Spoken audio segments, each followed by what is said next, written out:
أعوذ بالله من الشيطان الرجيم. بسم الله الرحمن الرحيم. الحمد لله رب العالمين الرحمن الرحيم مالك يوم الدين. إياك نعبد وإياك نستعين. اهدنا الصراط المستقيم صراط الذين أنعمت عليهم غير المغضوب عليهم ولا الضالين. آمين.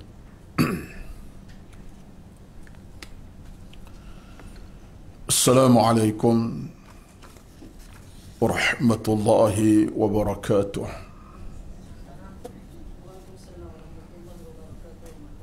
إن الحمد لله نحمده ونستعينه ونستهديه ونستغفره ونعوذ بالله من شرور أنفسنا ومن سيئات أعمالنا. من يهده الله فلا مضل له ومن يضلل فلا هادي له. أشهد أن لا إله إلا الله وحده لا شريك له وأشهد أن محمدا عبده ورسوله. صلاة وسلاما على حبيبنا المصطفى صلى الله عليه وسلم وعلى آله من اهتدى. اللهم لك الحمد كما ينبغي لجلال وجهك وعظيم سلطانك. اللهم ربنا افتح بيننا وبين قومنا بالحق وأنت خير الفاتحين. بسم الله الذي لا يضر مع اسمه شيء في الأرض ولا في السماء وهو السميع العليم. رضينا بالله ربا وبالإسلام دينا محمد صلى الله عليه وسلم وعلى آله نبيا ورسولا. أصبحنا على فطرة الإسلام وكلمة الإخلاص وعلى دين نبينا محمد صلى الله عليه وسلم. اللهم رب اشرح لي صدري ويسر لي أمري واحلل عقدة من لساني يفقه قولي يا رب العالمين. أما بعد.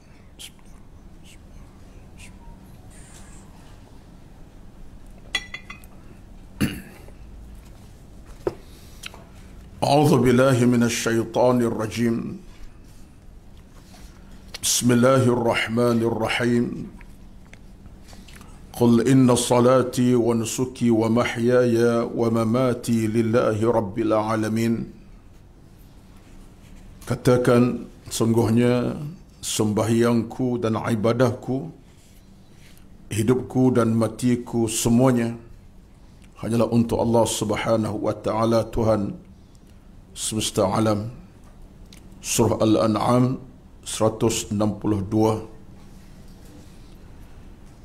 Allah juga berfirman dalam ayat yang lain, وَذَكِّرْ فَإِنَّ الذِّكْرَى تَنْفَعُ الْمُؤْمِنِينَ.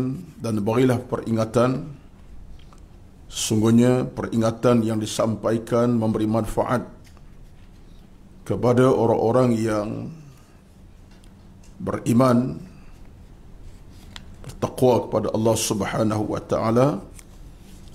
Surah Az-Zariyat ayat 55. Allah juga berfirman dalam ayat yang lain, فَمَنْ كَانَ يَرْجُو لِقَاءَ رَبِّهِ فَلْيَعْمَلْ عَمَلًا صَالِحًا وَلَا يُشْرِكْ بِعِبَادَةِ رَبِّهِ أَحَدًا. Maka barang siapa yang berharap untuk bertemu Tuhannya dengan Tuhannya, maka hendaklah dia melaksanakan amal salah dan tidak syirik menduakan Allah dalam urusan ibadat kepada Tuhannya. Al-Kahfi ayat 110. Sadaqallahul Azim. Dihormati dan dikasihi dan kuasa pengurusan program kuliah duha kita di Masjid Al-Falah di 9 Subang Jaya. Dan yang dihormati dikasihi seluruh kehadiran para jamaah duha semua, tuan-tuan dan puan-puan, muslimin dan muslimat yang dirahmati Allah Subhanahu wa taala sekalian. Pertama-tama alhamdulillah, di pagi yang penuh barakah ini, dalam cuaca yang penuh ketenangan, dalam suasana yang penuh dengan kemuliaan dan kebaikan ini, alhamdulillah, Allah Subhanahu wa taala mempertemukan kita dalam semangat yang tidak membeza-bezakan kita, melainkan semangat yang sama dan maksud yang sama, iaitu untuk kita meraih keridhaan Allah Subhanahu wa taala, supaya akhirnya punca kepada segala-gala adalah keridhaan daripada Allah Subhanahu wa taala yang benar-benar akan menyelamatkan kita. Bukan sahaja di alam akhirat nanti, bahkan di alam bumi kita ini lagi. Suatulah Al-Imam Al-Hasan Al-Basri pernah menyebut dalam kata-kata beliau dalam satu ucapan yang ringkas padat tentang hakikat perjalanan seorang manusia dalam hidupnya, dengan kata Al-Imam Al-Hasan Al-Basri, adalah kamu memperbetulkan niat kamu dalam setiap amal ibadat, dan yang kedua, lakukanlah setiap amalan kamu dengan penuh keikhlasan kepadanya. Yang ketiganya, jagalah ibadat kamu supaya ia berterusan, tak terhenti, bahkan berpanjangan usianya. Ini antara kata-kata nasihat yang begitu baik daripada Al-Hasan Al-Basri kepada kita, bagaimana kita untuk mendapat suatu ibadat yang benar-benar diterima oleh Allah Subhanahu wa taala. Batulah tuan-tuan dan puan-puan semua, dalam mukadimah pada pagi ini izinkan saya untuk mengulas sedikitlah tentang perkara tadi, kerana kalau kita tengok dalam hal kehidupan kita sebagai hamba Allah ini, hakikatnya keluasan masa, kemampuan kita, kekuatan kita amat terhad dalam kita beriman, dalam kita beribadat, dalam kita beramal. Amat terhad sekali. Kenapa? Sebab kita tak ada apa-apa dalam hidup ini. Pemilik kita Allah Subhanahu wa taala. Yang menentukan besok kita hidup ataupun tidak, Allah. Yang menentukan kita ada kemampuan lagi di saat hari-hari mendatang, Allah. Yang menentukan kita masih ada ruang peluang untuk buat kebaikan pada hari mendatang, Allah. Bukan kita. Kita tak ada apa-apa kekuatan. Sebab itulah peluang kita amat terhad. Kalau kita masih ingat, dan acap kali saya sebut dalam kelas begini sebagai peringatan bersama, kita hanya ada 3 peluang masa dalam hidup kita. Yang pertama, bukan peluang apa, tetapi kita ada 3 masa dalam hidup kita. Ada peluang satu saja. Masa yang pertama, ma madha, iaitu apa yang telah berlalu. Pagi tadi, semalam, 2 hari lepas telah berlalu, tak akan kembali semula. Yang keduanya ialah besok, petang nanti, malam nanti. Belum tentu hak kita lagi. Di mana kita, apa keadaan kita, sihat ke tidak, kita tak tahu. Kita merancang, boleh, tak ada masalah. Rancanglah. Belum tentu hak kita. Kalau yang terlepas telah berlalu, kita akan dapat kembali. Yang besok, lusa tulak, petang nanti pun bukan hak kita. Maka kita ada masa sekarang ini. Inilah masa kita. Nak istighfar, nak berzikir, nak bertaubat, nak buat amal salah, nak cari ilmu, nak bina keimanan, nak buat benda-benda baik dalam hidup. Inilah masanya. Apa sajalah. Sebab yang semalam tak akan kembali, yang besok belum tentu hak kita, sekarang masa kita. Dan keluasan sekarang keluasan tidak luas. Sebab daqaiqul hayati, kata Al-Imam Nawawi, detik-detik masa dalam hidup ini bukan kita mengurusnya. Jam 11 pagi nanti di mana kita berada kita tak tahu. Maka sekaranglah kita nak buat segala apa yang berbentuk amal pahala, kebajikan, kebaikan sekarang. Istighfar, munajat, doa, rintihan. Ini falsafah penting. Betul Imam Al-Ghazali menyatakan bahawa tidak ada manusia akan kecewa bila dia tidak pernah mengecewa dirinya sendiri. Hanya orang kecewa ketika Imam Ghazali, orang yang mengecewa dirinya. Mana orang yang tak akan kecewa dirinya, tak akan rugilah. Kita guna masa, kita guna waktu, kita guna yang apa kita ada, dengan kekuatan kita miliki, kita guna. Tak akan kecewa. Tapi orang yang mengecewa diri ialah, kata Imam Ghazali, orang yang membiarkan hidupnya dalam keburukan, dalam maksiat, dalam dosa dan seumpamanya. Jadi ini semua peringatan-peringatan yang kita patut ingatkan balik dan sentiasa kita kata apa, membina kembali peringatan kita, kerana tidak ada suatu kerugian melainkan kita yang merugikan diri sendiri. Dalam hal ini, sikit lagi saya nak sentuh, benar apa Nabi sebut dalam hadis daripada Shaddad ibn Aus. Nabi bersabda, Al-kayyisu man dana nafsahu wa amila lima ba'dal mauti. Orang yang cerdik, orang bijak, yang berakal, yang baik, kata Nabi, orang yang sentiasa menimbang-nimbang amalnya. Man dana nafsahu, yang sentiasa mengukur, menimbang-nimbang amalnya, kebaikan, apa dia dah buat, keburukan, dia telah taubat ke tidak, dia menimbang-nimbang. Terbaik dan buruk, dia tahu. Kalau yang baik banyak, syukur. Yang buruk banyak, dia istighfar. Dia mohon keampunan. Dia tidak biarkan hidupnya dalam keadaan hilang fokus. Sebaliknya dia akan jaga fokus hidupnya dengan ilmu dan iman, kata Nabi. Orang cerdik yang bijak tadi, orang yang menimbang amalnya, wa amila lima ba'dal mauti, dan dia beramal demi untuk mempersiapkan dirinya untuk menemui kematian. Dia beramal untuk bersiap sedia menemui kematian. Ini wording penting pada Nabi dalam hadis pada Shaddad bin Aus radhiyallahu anhu. Sebab itulah setengah ulama, ini pandangan yang dibawakan oleh para alim ulama salafun salih, menyatakan bahawa peringatan ini peringatan yang bersifat mutlak. Mutlak dengan makna sifatnya benar sekali. Kerana Nabi seolah-olahnya nak ingatkan kita supaya ada pertimbangan yang betul dalam hidup kita, jangan hilang pertimbangan.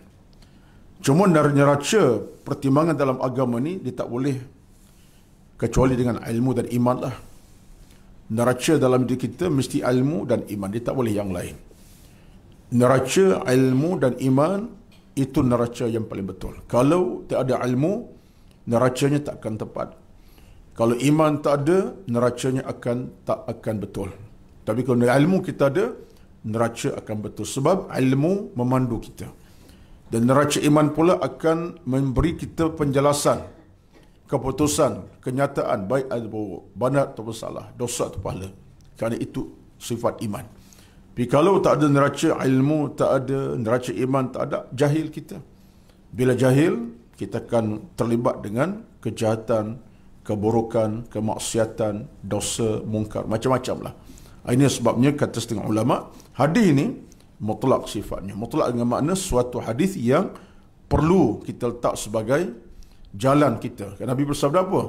Orang cerdik, orang yang sentiasa menimbang-nimbang amalnya dan beramal demi untuk mati bertemu dengan Allah Subhanahu wa taala, iaitu mati dalam keadaan beriman kepada Allah Azza wa Jalla. Itu di antara peringatan yang saya kira sebagai muqaddimah lah kepada pertemuan kita yang kita langsungkan 2 bulanan ini.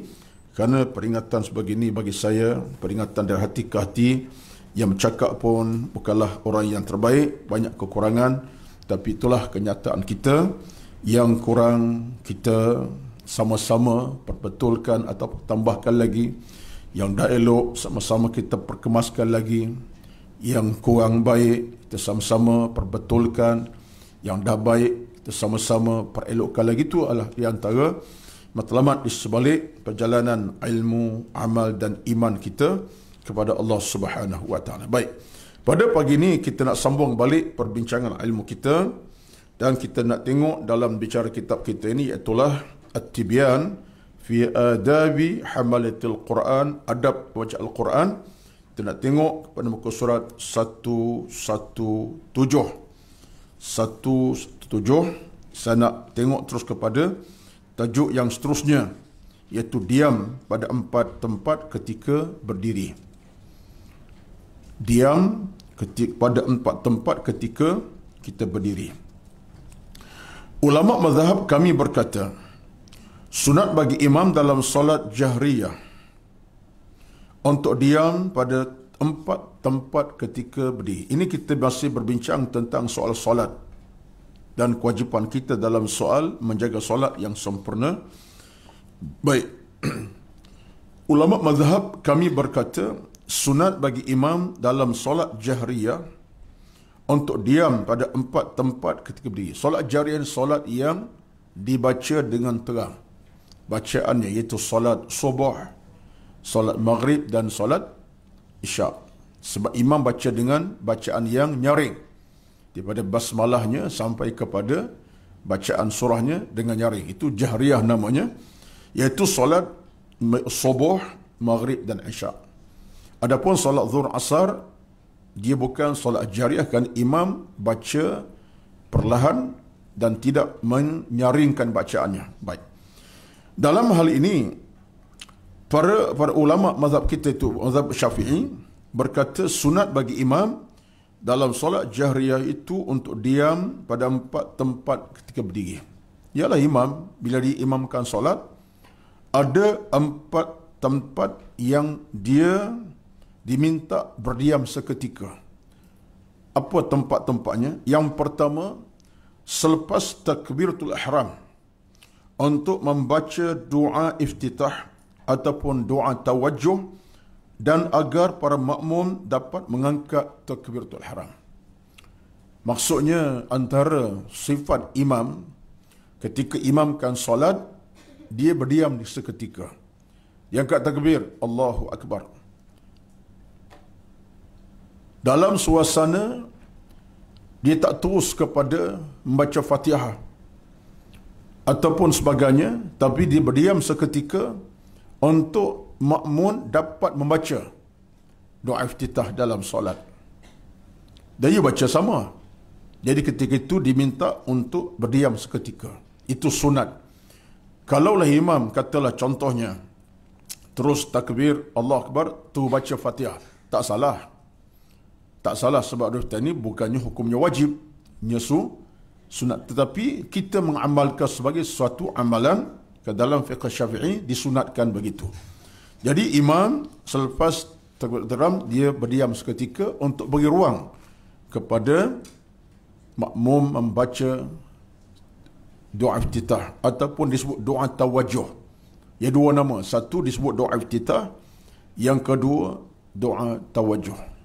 Barulah imam mulakan baca Fatihah. Dia bagi ruang ketika dia pun baca, makmum pun baca. Maka barulah dia mulakan Alhamdulillahi Rabbil Alamin Ar-Rahmanir Rahim sampai kepada tamat surah Al-Fatihah, dan surah yang dibaca, dia pilih dibaca. Jadi ini antar akhlak imam dalam mengimamkan solat bagi para makmun di belakangnya dalam solat jahriyah. Baik. Adapun yang kedua, kalau bicara kata pengarang kitab kita ini, selepas bacaan suratul Fatihah dengan diam seketika, iaitu di antara akhir surah Fatihah dengan amin, supaya tidak ada yang menyangka bahawa amin termasuk dalam surah Al-Fatihah. Ini antara tempat-tempat yang imam diminta diamkan sekejap tempohnya, iaitu selepas bacaan suratul Fatihah. waladdallin. Amin. Tapi kadang tak berlaku. Sebab jemaah tu yang lebih awal. Tak ada imam waladdallin, bunyi dah belakang. Amin. Sebenarnya tidak begitu. Solat tidak batal. Tidak batal, tetapi dari sudut fiqh sembahyangnya, ia seolah tak sempurna. Batu riwayat menyatakan bahawa imam bila selesai bacaan waladdallin, makmum tunggu sekejap, imam pun bagi ruang. Bila imam sebut amin, jemaah pun sambut amin. Sebab kata pengarang kitab kita, supaya tidak ada menyangka amin masuk dalam surah Al-Fatihah. Kerana amin itu tidak dalam pada Fatihah. 7 ayat Fatihahnya daripada Bismillah sampai kepada waladdallin. Jadi ini di antara akhlak dalam bab solat. Jadi kalau biasa imam macam tu sifatnya, makmum ikut. Tapi kalau imam pun gopoh tak menentu, ya, waladdallin tu amin, jemaah ikutlah. Jadi ini di antara akhlak dalam, ini bukan perkara batal tidak sembahyang ni, tidak batal solat. Tapi ini di antara perkara yang kita perlu lakukan untuk melengkapkan ibadat, hukum hakam solat itu. Sebab fiqh dia ada. Itulah fiqhnya. Kemudian yang ketiga, tempat yang disunatkan bagi imam untuk berhenti seketika ialah selepas amin dengan diam yang lama menurut qadar makmun boleh baca suratul Fatihah. Ini antara akhlak penting. Bila imam baca waladdallin, amin disebut oleh para makmun, imam jangan segera baca surah tertentu. Bagi ruang kepada makmun sekadar makmun dapat baca Al-Fatihah. Kita kira lah dalam tempoh yang detiknya tak lama pun, bukan sebab 2-3 minit. Kira-kira 7 ayat itu makmun sempat baca Fatihah. Boleh imam baca surah tertentu, nak baca wattini wa zaitun ke qul ya al-kafir, tak kira lah. Itu antara akhlak dalam mengimamkan solat selepas amin, dalam diam yang sesuai dengan masa temponya, supaya makmum dapat baca surah Al-Fatihah. Soal makmum baca slow ke laju, itu bukan isu. Sebab makmum pun janganlah perlahan sangat bacaannya. Baca dalam kadar yang sepatutnya, kelajuan yang sepatutnya. Contohnya, bila selesai bacaan amin disebut, makmum baca Bismillahirrahmanirrahim, Alhamdulillahi Rabbil Alamin, Ar-Rahmanirrahim. Janganlah baca dengan Alhamdulillahi Rabbil Alamin dengan tertium lampau. Jadi kenalah ambil syakna dalam kadarnya. Dan imam tak tunggu lama, taklah sampai 2-3 minit, sekadarnya, sebab mu dapat baca Fatihah dengan kadar yang sebaiknya. Maksudnya imam tidak sepatutnya lepas baca amin terus mula dengan surah terus, seolah-olahnya tak beri ruang kepada makmum untuk membaca Fatihah. Ini yang ketiga. Yang keempat, selepas membaca surah sebagai pemisah di antara bacaan Al-Quran dengan takbir untuk turun rukuk, imam kena bagi ruang sikit, iaitu sebelum rukuk lah.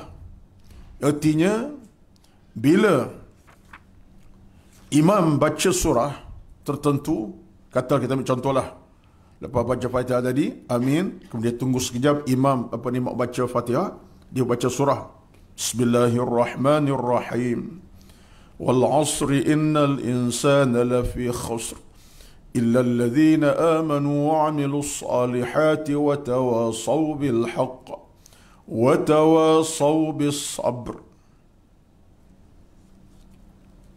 Dia tak terus rukuk terus. Maknanya di antara masa itu dia bagi ruang sikit, seolahnya untuk makmun mungkin selesai bacaan, dengan maksud dia tak turun rukuk, ambil masa sikit. Bukanlah dengan bacaan wa tawasaw bis sabr, Allahu Akbar, tidak. Ataupun baca surah, dibaca surah lain pun, hatta surah panjang pun, kata dia baca surah apa? Sabbih isma rabbikal a'la alladhi khalaqa fasawwa walladhi qaddara fahada, sampai hujungnya. Habis surah tersebut, tunggu sekejap. Jangan tu rukuk. Sekejap, barulah Allahu Akbar, rukuk. Diam seketika. Ini di antara apa yang disebutkan Imam Nawawi dalam kitab ini, 4 tempat di mana imam adalah berdiam seketika dalam memimpin solat jahriyah, solat yang bacaan nyaring, iaitu maghrib, isyak dan subuh. Baik, kalau begitu apa cerita pula dalam solat yang sifat tak jahriyah itu, iaitu solat asar dan zuhur? Sebenarnya imam ada perkiraan dia juga. Maksud imam tidaklah gopoh sangat dan dia masih dalam perkiraan yang betul.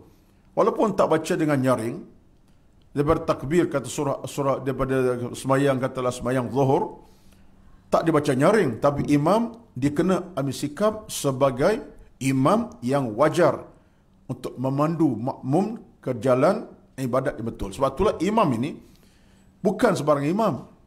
Imam ini imam yang kena terpilih-pilih, betul akhlak dalam dia memimpin, bacaan dan seumpamanya. Tapi kalau imam kita ambil begitu saja, itu masalah tu. Dia bacaan tak betul, dia pula tak tahu tentang sifat imam sebenarnya. Berarti imam ni bukan sebarang orang boleh jadi imam. Kalau kita tengok dalam fiqh imam ini, imam bukan sebarang orang boleh jadi imam.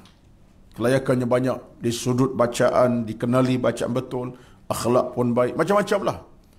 Jadi dalam solat yang sifatnya tidak jahriyah, nyaring, tapi solat yang namanya zuhur, asar, imam pun kena cakna juga. Dia tahu, kena qadarnya dia tahu. Allahu Akbar, dia baca secara dalaman hati, Fatihah. Dan surahnya mungkin makmum tak tahu dia baca apa. Baca sekadar yang sepatutnya. Sepatut kita boleh fikir, jemaah ni macam-macam dibaca. Mungkin jemaah ada yang baca surah Al-Ikhlas, ada yang baca surah At-Tin. Jadi imam dia kena ambil sikap sebagai pemandu sembahyang dengan watak yang betul, dalam qadarnya. Jangan segera, jangan laju, dan tidak terlalu lambat. Ini semua kena cerdik lah. Berarti imam ni cerdik. Innama ju'ilal imam liyutamma bih. Imam itu kenapa jadi imam? Untuk diikuti, dipatuhi, diteladani. Jadi imam itu mesti orang yang ada akhlak dan faham tentang rukun rakan imam. Bukan jadi imam yang tak faham. Tak bolehlah macam tu. Baik. Jadi di dalam tempat keadaan yang sebenarnya bagi saya sebagai satu penambahan ilmu lah. Ya, kalau kita sebagai imam, itulah akhlak yang kita kena ada saat kita mengimamkan solat kepada para makmum di surau, di masjid, hatta di rumah sekalipun. Baik. Kemudian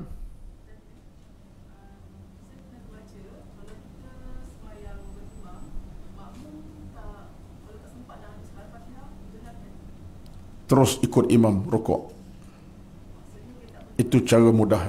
Dalam fiqh ada bincang panjang, tapi dalam hukum yang tepat terus rukuk, memadai apa yang dah dibaca, insyaAllah. Sunat mengucapkan amin. Ini dengar elok-elok ni. Kita ni tuan-tuan dalam beberapa topik daripada kitab ini, kita berbicara tentang soal bacaan dalam solat sebenarnya. Kita masih dalam bacaan solat, bacaan Quran solat. Hukum bab solat banyak ni. Kita hadapilah. Sebab tu saya akan cuba semaklah baca apa ni tajuk kemudian nanti yang lebih jauh lagi lah. Tapi kita dalam tempoh beberapa bulan ini, 1-2 kali pengajian nanti masih bab solat lagi ni. Kita tamatkan insyaAllah. Baik. Apa tadi? Sunat mengucapkan amin selepas membaca Fatihah. Selesai bacaan Fatihah, maka apa kedudukan amin? Wajib ke sunat? Macam mana kedudukannya? Ini dibincangkan. Apabila seorang pembaca Al-Quran selesai membaca surah Al-Fatihah di dalam atau luar solat, sunat baginya untuk mengucapkan amin. Dengar elok-elok. Apabila seorang pembaca Al-Quran selesai membaca surah Al-Fatihah dalam atau luar solat, sunat baginya untuk mengucapkan amin. Tolong pegang yang ini.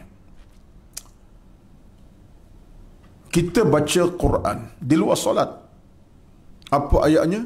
Fatihah lah, bukan Al-Baqarah, bukan surah Yasin, tidak surah Al-Kahfi dan tidak yang lain. Kita baca Fatihah.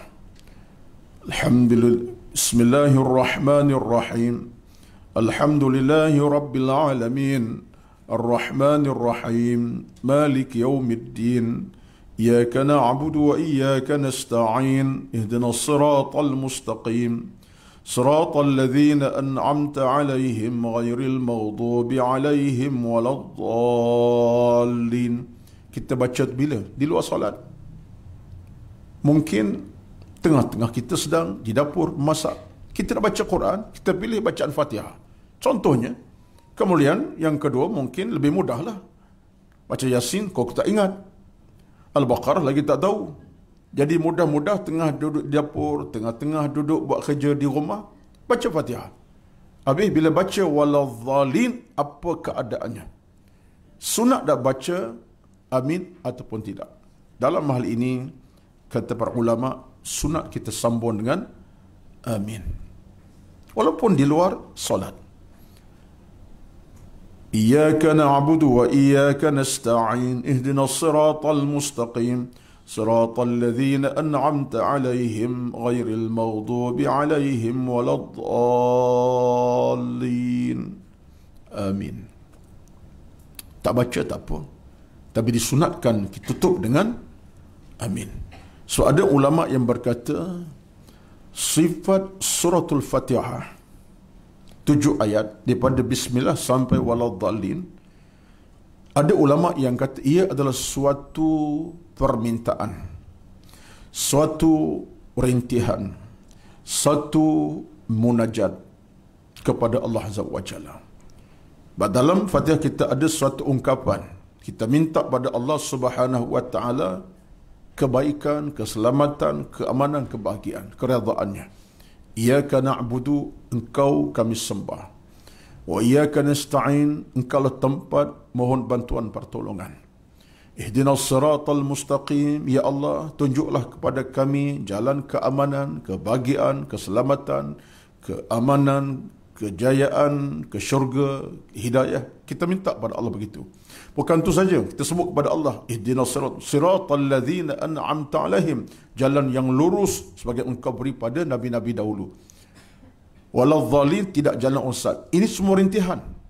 Bila kita sebut rintihan munajat, maka wajar kata ulama kata tutup dengan amin. Kita minta amin ada makna kita sebut nanti. Dan kita merayu dengan penuh harapan, apa aku minta, ya Allah, nak keselamatan, nak keamanan, nak kebahagiaan, jalan ketenangan, jalan ke syurga, jalan keimanan, semua itu ya Allah aku merayu. Maka kita sebut kepadanya amin. Maknanya kemudian, kejap lagi. Baik. Itu di luar solat. Dalam solat kita tak boleh bincanglah. Sebab seorang imam bila mengimamkan solat, biasa dia akan sebut kalimah amin, makmum akan ikuti perkataan amin tersebut. Tapi hukumnya tetap sunat. Jadi ia bukan wajib. Tetap sunat, dan ini semua pandangan mazhab fiqh yang lain. Baik Syafi'i, Hanbali, Maliki dan juga Hanafi, semuanya sunat, tidak wajib. Baik. Maksud kalimah amin, ini kita nak tengok sikit. Kita dah lama ni amin pagi tadi pun amin dalam subuhnya. Sekejap tadi pun amin bacaan luar solat kita sebut amin. Maksud kalimah amin ialah, ya Allah, kabulkanlah. Ada berpendapat maksudnya ialah yang kedua. Satu, maksud amin, ya Allah, kabulkanlah. Yang kedua, maksudnya ialah, maka jadikanlah sedemikian. Aku harap, ya Allah, dapat daripada engkau hidayah, maka jadikanlah apa yang aku harapkan itu. Ya Allah, engkau lah tempat aku bergantung hidup, mohon pertolongan, mohon bantuan, beribadat. Ya Allah, jadikan apa yang aku harapkan. Itu maksudnya. Jadikan demikian. Adapun yang ketiga, makna amin itu ialah lakukanlah. Tiada siapa yang mampu melakukan semua ini melainkan kamu ya Allah. Ini antara terjemahan amin. Faham ya? Terjemahan dalam pandangan Imam Nawawi tentang amin apa maksudnya. Yang pertama, ya Allah kabulkanlah. Terimalah. Itu mudah sangatlah, maknanya lebih mudah dan lebih jelas. Amin dengan mana? Ya Allah terimalah. Amin, ya Allah terimalah, kabulkanlah. Yang kedua, maksud amin ialah dengan makna demikian, maka jadikanlah demikian. Maksudnya, ya Allah, engkau terimalah dengan harapanku sebagai hamba-Mu yang lemah ini. Jadikan apa yang aku harapkan. Yang ketiganya, dimaksudkan amin itu apa dia? Lakukanlah. Tiada siapa yang mampu melakukan semua itu melainkan-Mu ya Allah. Maknanya, aku hanya mengharap-Mu ya Allah. Tak ada siapa yang boleh kabulkan semua hasrat melainkan-Mu ya Allah. Engkaulah yang maha berkuasa. Seolah kita sebut bahasa mudahnya, engkaulah yang maha menerima, yang maha berkuasa. Tak ada siapa yang boleh terima melainkan-Mu ya Allah. Itu maksud amin. Yang ketiga. Yang keempat, maksudnya ialah jangan sia-siakan harapan kami. Amin dengan makna seolahnya, ya Allah, janganlah engkau tolak harapan kami ini. Jangan engkau, ya Allah, tolak permintaan ini. Jangan sia-sia. Seolah merayu. Itu maksud amin. Yang kelimanya, ya Allah, kurniakanlah kebaikan kepada kami. Ini sebagai bahasa Arab sebenarnya. Saya tak baca Arab, saya baca terjemah Melayu. Tapi itulah maksudnya. Kata Nawawi dengan makna yang kelima, amin ialah, ya Allah, kurniakanlah kebaikan kepada kami. Terimalah kami, ya Allah, doa ini dan berilah kami kebaikan kepada kami. Jadi kalau tengok kepada kesemua makna itu, ia merupakan hasrat yang begitu terpendam. Sebab yang pertama, ya Allah kabulkanlah. Yang kedua, ya Allah jadikan demikian. Yang ketiga, ya Allah tidak ada siapa yang mampu menerima Kau sahaja. Yang keempat, jangan Kau sia-siakan harapan kami, kabulkan terima kami. Yang kelimanya, ya Allah kurnialah kepada kami kebaikan. Semua itu rangkumannya mudah saja. Maksudnya amin ialah kita mengharapkan Allah dari Allah segala pintu kebaikan dan kerahmatan, keselamatan. Jadi wording ini melambangkan rintihan. Itu yang penting.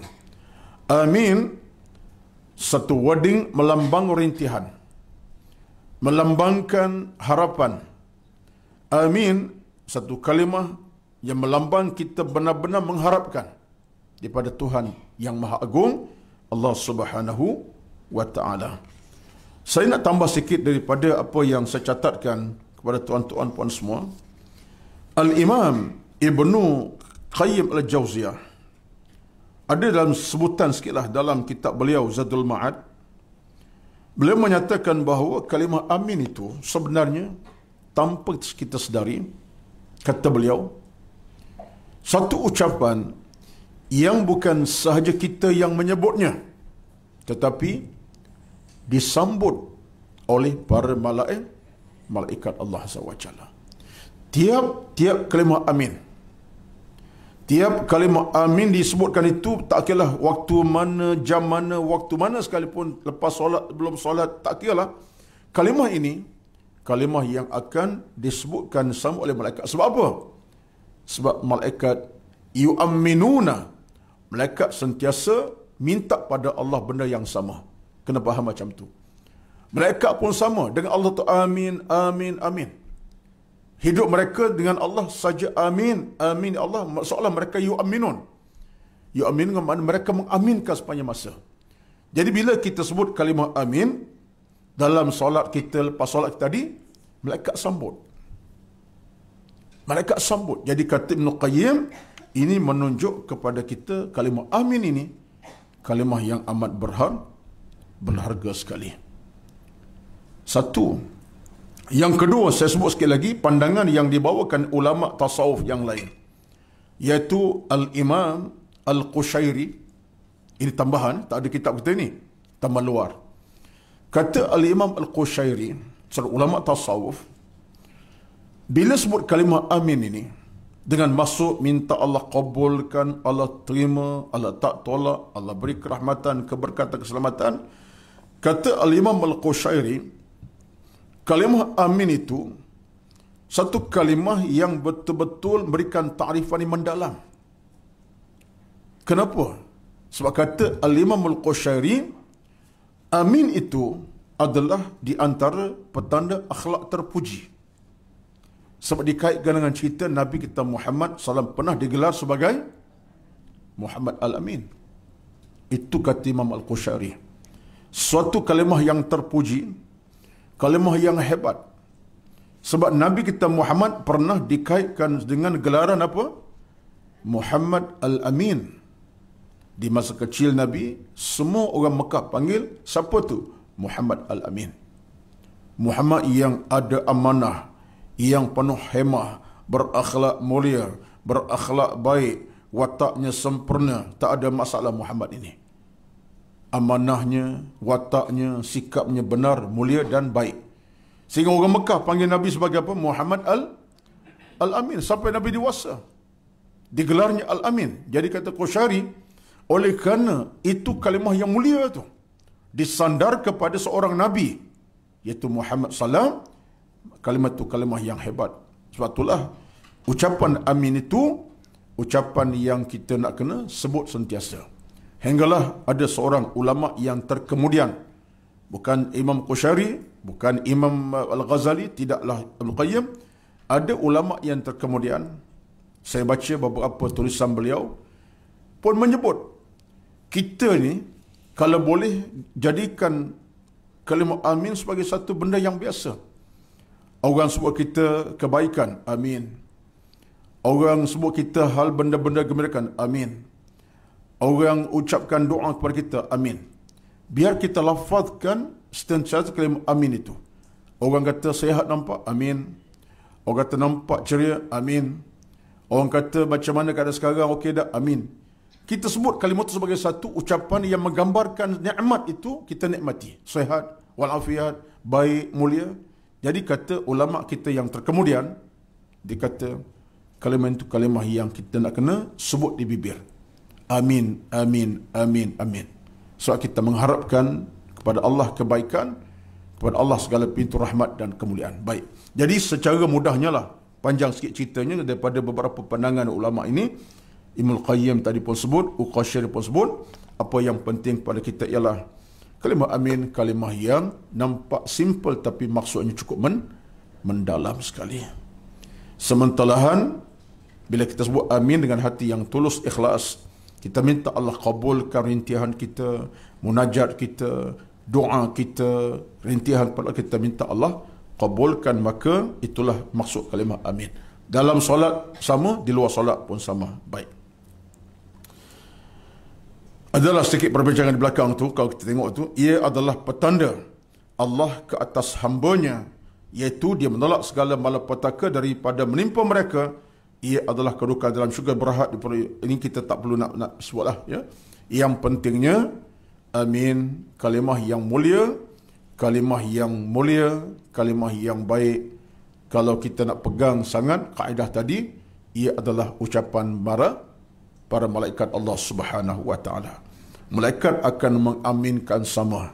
Kita bila kita sebut amin, malaikat akan sebut amin. Yu'amminuna, akan mengaminkan bacaan doa kita yang bernama amin, amin, amin sebut. Baik. Terdapat cara sebutan kalimah amin. Di sini ada disebutkan dalam kitab beberapa cara sebutan kalimah amin. Ini saya ingat tidak jadi satu isu yang besar, kerana tidaklah menjadi satu benda yang boleh membatalkan apa pun sebenarnya. Yang paling fasih menurut ulama ialah amin memanjangkan hamzah tanpa mentasydidkan mim. Ya, memanjangkan hamzah amin. Bukan amin, tidak, ya. Kalau baca amin salahlah. Maka yang paling fasih menurut para ulama ialah dengan memanjangkan hamzah tanpa mentasydidkan. Tasydid apa dia? Tasydid itulah sabdu, tanda sabdu tu. Mimma itu man tasydid, manna tasydid. Jadi kita baca amin Saya ingat benda ni kita lulus, tak ada yang gagal ni. Ya. Amin. Tak ada baca amin. Itu terlampau lah tu pula ya. Jadi kita dah baca biasa dalam solat kita, luar solat kita. Amin. Iaitu kita memanjangkan hamzah. Di hamzah atas tu, panggil hamzah tu, alif hamzah tu, ini panggil sebagai hamzah. Dipanjangkan. Amin. Baik. Dan yang keduanya ialah dengan memendekkan hamzah. Cara pertama dan kedua ini adalah yang masyhur. Ada juga bacaan yang dipendekkan, bukan amin. Amin pun pendek. Amin pendek, bacaan pendek saja. Yang tadi amin tu panjang sikit, mungkin dalam 2 harakat begitu. Adapun yang kedua bacaannya pendek. Amin. Amin. Maka kedua pertama ini adalah yang masyhur dari kalangan bacaan yang biasa dibaca oleh kita dan dibaca oleh para ulama rahmatullah ajma'in. Baik. Amin disebut dengan imalah pada hamzah serta panjang huruf hamzah dengan mim. Cara ini dinyatakan oleh Al-Wahidi, Hamzah Al-Kisah. Ini antara ilmu bacaan lah. Kita tak ambil lah sebagai satu bacaan. Ini dalam bacaan para ulama dalam qiraat. Ya? Mim ditasydikkan serta dengan sebutan yang panjang. Al-Wahidi menyatakan kepada Hasan dan Al-Husain bin Ibn Al-Fadl berkata sekian. Ini pun di antara amalan yang tidak kita biasa amalkan. Kita ambil pertama 2 tadi. Sama ada kita kata amin, tu panjang sikit, ataupun kita kata amin, ringkas, pendek bacaan. Itu di antara yang masyhur kepada kita. Dan kita tidak masuk dalam bab yang berkaitan dengan soal bahasa lah. Soal bahasa tuan-tuan panjang cerita dan panjang pula dia punya perbincangannya. Kita ambil itu ringkas-ringkas saja. Baik. Tengok seterusnya dalam muka surat 120 sebelahnya. Ini kita nak tengok sikit. Ulama berkata, sunat mengucapkan amin dalam solat bagi imam, makmum dan orang yang solat sendirian. Imam dan orang yang sendirian juga sunat menguatkan suara kita mengucapkan amin dalam solat jahriyah. Solat jahriyah tadilah solat bacaan nyaring, iaitu maghrib, isyak dan subuh. Disunatkan untuk bacaan cara menguatkan suara. Jadi imam pun disunatkan, makmum disunatkan sama. Amin diperdengarkan dengan suara nyaring. Baik. Satu soalan mudah. Katalah contohnya tak ada kedengaran amin itu. Imam pun tak baca, jemaah pun tak baca. Apa hukumnya? Tak terjejas apa-apa. Tak jejas dari sudut solat dan bacaan dalam solat tak jejas. Dikira sebagai solat yang sah, tetapi amalan yang diamal ulama ialah baca amin secara nyata dan secara kuat. Ini berlaku di semua peringkat mazhab lah. Baik. Namun, tengok sikit. Ini kita pun nak tengok cara umum sajalah. Tidak nak bincang, saya pun tak nak masuk kepada bincangan yang jauh sangat. Namun, mereka bersih pendapat bagi makmum. Pendapat yang sahih, makmum sunat menguatkan suara. Pendapat kedua, makmum tidak perlu kuatkan suara. Pendapat ketiga, makmum angkat suara jika kuantiti mereka ramai. Ini pandangan macam-macam lah ni. Kalau makmum tak ramai, seorang makmum di belakang imam.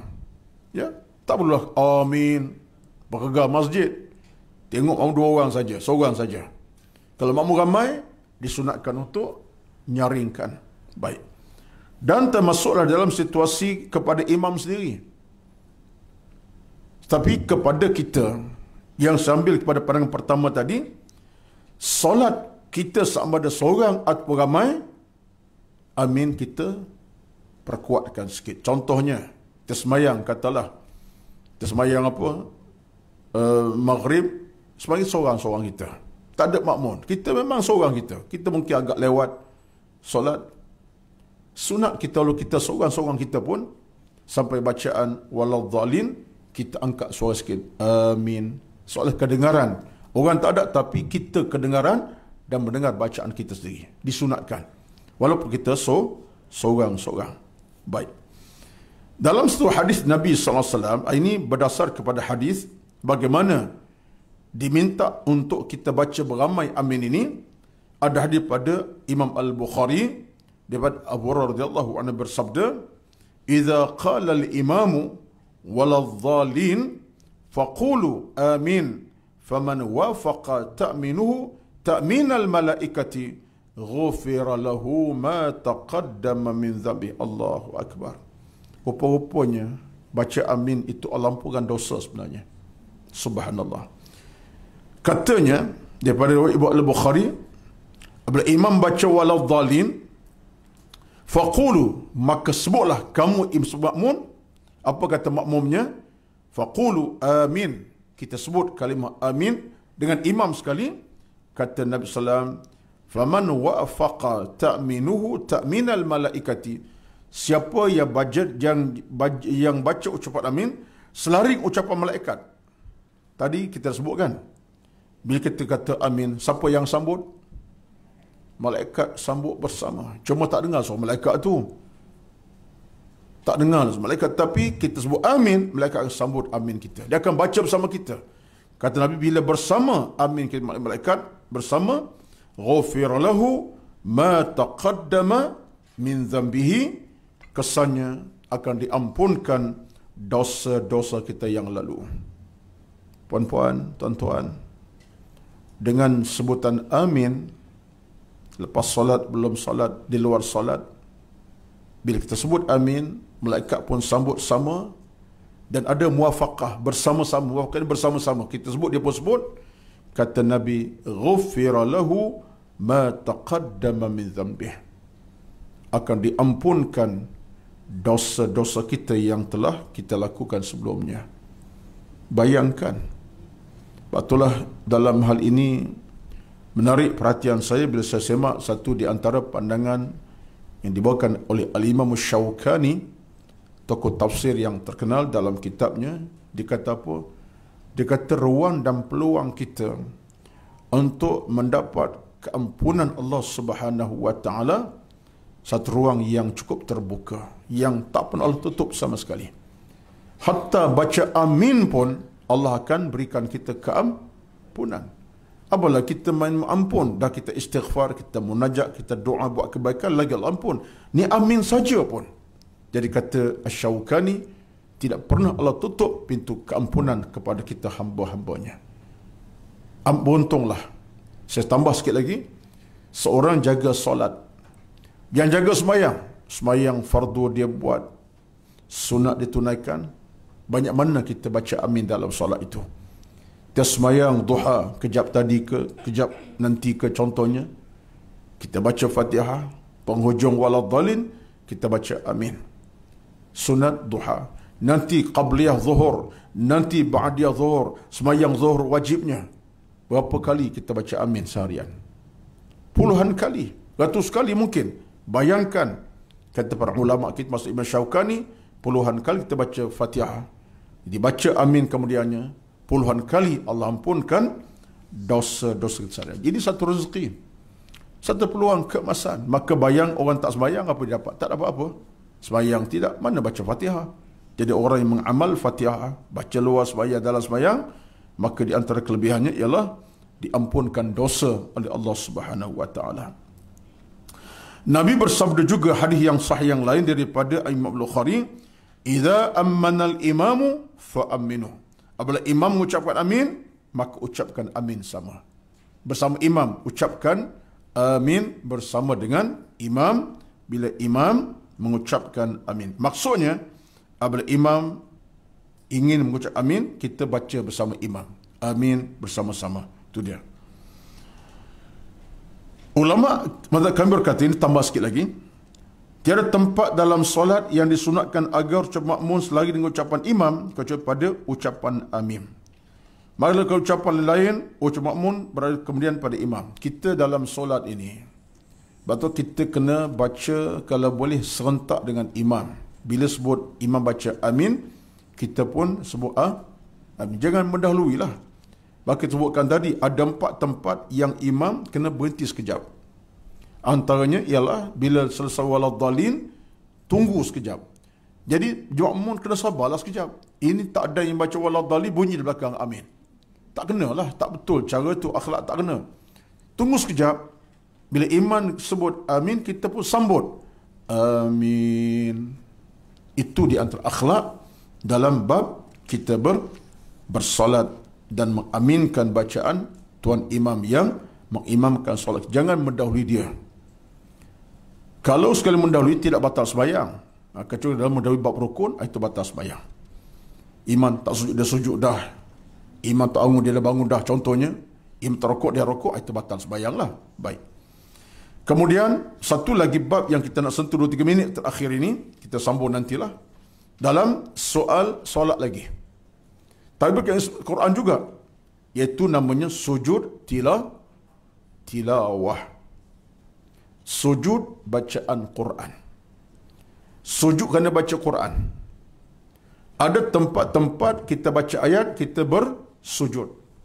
Macam kita masyhur sangat masyarakat, sujud dalam ayat sajadah lah. Tatajafa junubum dhaja tu kita sujud sebelum itulah. Baik.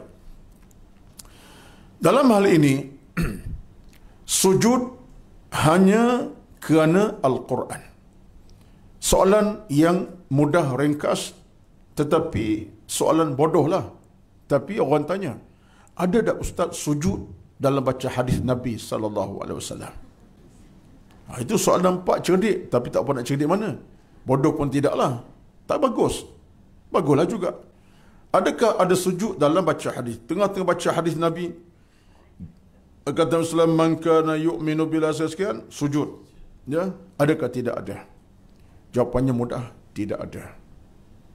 Tidak ada pada membaca hadis sujud. Yang ada ialah sujud tilawah dan sujud syukur dalam beberapa situasi. Baca hadis tak ada sujud. Apakah tidak ada penghormatan? Bukan. Dia tak timbul soal penghormatan. Tidak. Kerana yang pentingnya tidak ada dalam sujud hadis baca hadis. Tapi dalam Quran ada. Ini pun di antara amal-amal yang sunat. Bukan wajib, ya. Tidak wajib, tapi amal sunat yang Nabi ajar kepada kita baik. Kita tengok sikit dalam masa 3 minit, kemudian kita akan sambung nanti insya-Allah. Fasal ini sangat perlu diambil perhatian. Kata Imam Nawawi, perlu kita perhatian. Ulama berijma' pada perintah mengerjakan sujud tilawah. Namun mereka pendapat, apakah ia merupakan perintah wajib ataupun sunat? Majoriti ulama berkata, sujud tilawah tidak wajib tetapi sunat. Ini adalah pendapat Umar bin Al-Khattab, Ibnu Abbas, Salman Al-Farisi, Imran bin Al-Husayn, Malik Al-Auza'i, Imam Syafi'i, Imam Ahmad, Ishaq, Abu Thawr, Abu Daud dan selepas mereka, orang berkata sujud tilawah adalah wajib. Jadi Abu Hanifah berkata sujud tilawah wajib. Ini siapa ni? Pandangan siapa ni? Daripada Al-Imam Abu Hanifah mazhab Hanafi. Dia seorang berpandangan wajib. Tapi ulama yang lain termasuk Imam Syafi'i kita, dia kata hukumnya sunat, tidak wajib. Baik. Menarik pada pandangan ini. Kita masih berpegang dengan pandangan yang sunat tidak wajib. Sebab itulah kalau timbul isu pagi Jumaat, imam tak baca surah As-Sajadah, kita ayah nak berbahas panjang, imam tak baca sajadah ni, kenapa ni? Tidak jadi masalah tak baca pada pagi Jumaat. Sekalipun imam baca surah As-Sajadah, dia terus saja, dia tak sujud, pun tidak menjejaskan solat pada pagi. Cuma saya kata bagi imam, jangan timbulkan fitnah. Bila awak baca surah As-Sajadah dalam solat, awak kena sujud tilawah. Sebab apa? Sebab itu boleh menimbulkan masalah bagi jemaah. Kalau awak teruskan tanpa sujud, jemaah akan berkecamuk. Mungkin dah sujud, ada tak sujud. Jadi kita kalau ambil bacaan itu, tunaikan haknya dengan sujud tilawah. Kalau tidak, baca surah yang lain. Jangan baca surah As-Sajadah. Jadi, tapi kalau imam tak sujud pun tak masalah. Kalau itu pandangan mazhab Syafi'i kita dan ramai ulama kata ianya sunat. Tapi kalau ikut pandangan mazhab Abu Hanifah, ianya wajib dengan hujahnya, fama lahum la yu'minun wa idza quri'a alaihimul qur'anu la yasjud. Dalam surah tu iaitu Al-Insyiqaq ayat 21 menandakan wajib ketika baca surah tertentu ada sejadah, kena wajib turunkan muka dan hadapkan wajah kepada Allah dengan sujud tilawah tadi. Baik, kita ambil yang sunat, maka yang sunat biasa kita amalkan. Yang sunat sahaja, tidak wajib, buat dapat pahala, tak buat tidak jejaskan amal kita. Apa yang berbaki kita akan tengok nanti insya-Allah beberapa perkara. Yang ini saya akan ringkaskan kau dapat insya-Allah masa akan datang, kerana kita akan tengok nanti beberapa perkara yang lain, khasnya dalam perkara berkait dengan tajuk yang besar nanti, iaitu ayat yang isu berkait dengan tajuk yang ke seterusnya. Tajuk yang ke berapa ni? Yang akan datanglah yang seterusnya. Jadi yang sujud kita akan cuba ringkaskan insya-Allah. Kita ambil beberapa perkara saja. Wallahu alam. Itulah sekadar pertemuan kita pada pagi ini.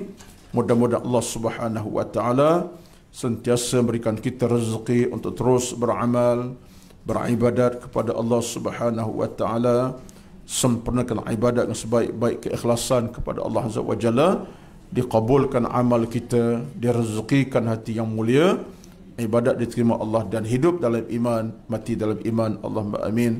Aqul qawli hadza astaghfirullahal azim li wa lakum. A'udzu billahi minasyaitonir rajim.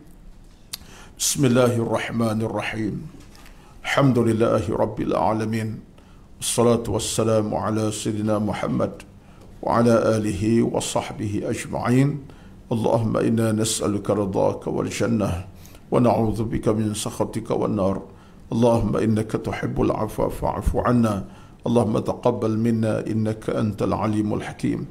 Allahumma ighfir lana dhunubana wa liwalidina warhamhuma kama rabbawna sighara. Wal jami'al muslimina wal muslimat والمؤمنين والمؤمنات الأحياء منهم والأموات. اللهم أحينا بالإيمان وأمتنا بالإيمان. اللهم أحسن عاقبتنا في الأمور كلها وأجرنا من خزي الدنيا وعذاب الآخرة. ربنا آتنا في الدنيا حسنة وبالآخرة حسنة وقنا عذاب النار. وصلى الله على سيدنا محمد والحمد لله رب العالمين. تقبل الله منكم تقبل يا كريم. Kita sambung lagi insya-Allah akan datang. Wallahu alam. Wassalamualaikum warahmatullahi